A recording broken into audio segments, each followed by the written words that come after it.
The 2021 matric results have been approved, but the pass rate may be lower than it was in 2020 due to the impact of COVID-19. This is according to Chika Sehoole, the Dean of Education at the University of Pretoria. He says the loss of half the academic year in grade 11 and lack of access to online learning have been a big factor in the decline. Well, let's discuss this with the good professor now. He joins me for that conversation. Prof, before we get to your expectations around the pass rate, let's start with this briefing that just happened by Umalusi. So the release of the exam results is approved by the quality assurer, and we get to get a glimpse into what the numbers are looking like. 170,000 more pupils set the exam in 2021 than in 2020, and that's a good thing. But my other observation is that these issues that we are told are not systemic around the leaks that happen in as far as the exam paper is concerned, those continue to plague the department. Your overall impressions of that media briefing by Umalusi? Thank you very much, Chika Sehoole, and good morning to your viewers.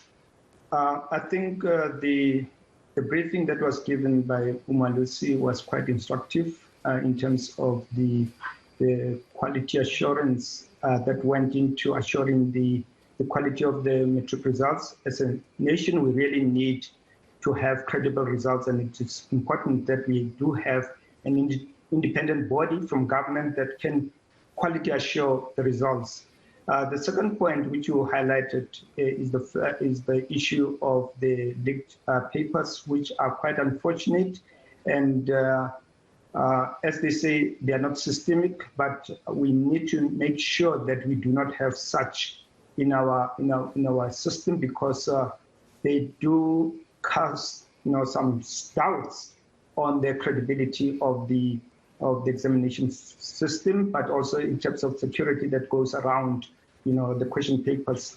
But I'm glad to hear that it's not widespread as it was in the previous years. Lastly, I would like to say that it's good to hear that there are more learners that wrote the matric examination last year, and we are looking forward to see what comes out of there. Yeah. In fact, Prof, let me engage you on that a little bit more. I don't imagine for a second that we should be popping champagne and saying that we have overcome the problem of the dropout between grade 1 and grade 12 as a country, which remains a massive, massive problem for us, a structural problem. But do we have at least a glimmer of hope coming through from this number that says 170,000 more people set for matric? Part of that cohort is 60,000 that we are told were the so-called progressed learners from a few years ago. But we're also told that at least 100,000 more are actually people who passed from grade 11 into grade 12. So does it present a glimmer of hope that perhaps there's a pathway towards actually pushing back against the high dropout rate?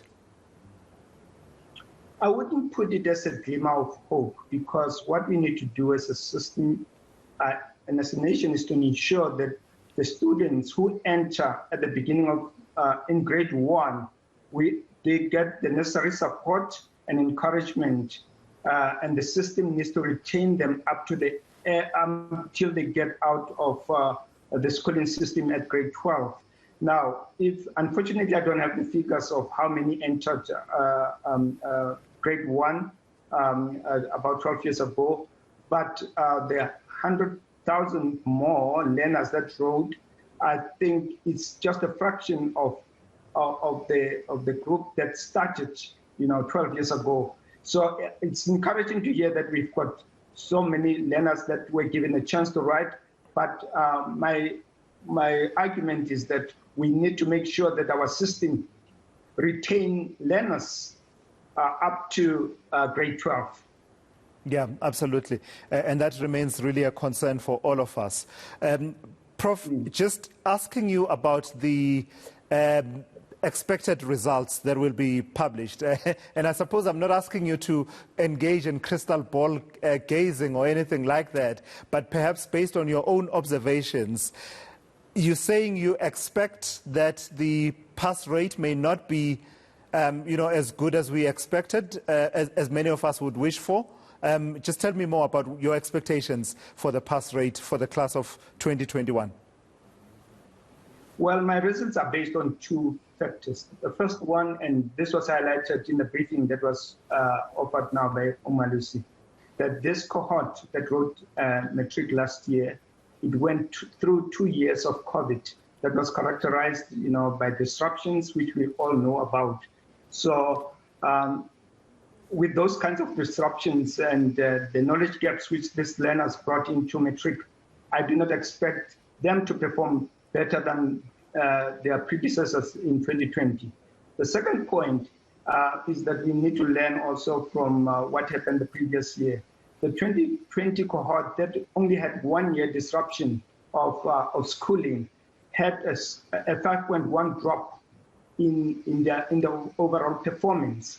And it would be unthinkable or it's unexpected that a cohort that had 2 years disruption would perform better than the cohort that only had 1 year disruption. It's on that basis that I am not optimistic about the results becoming better than those of the previous year.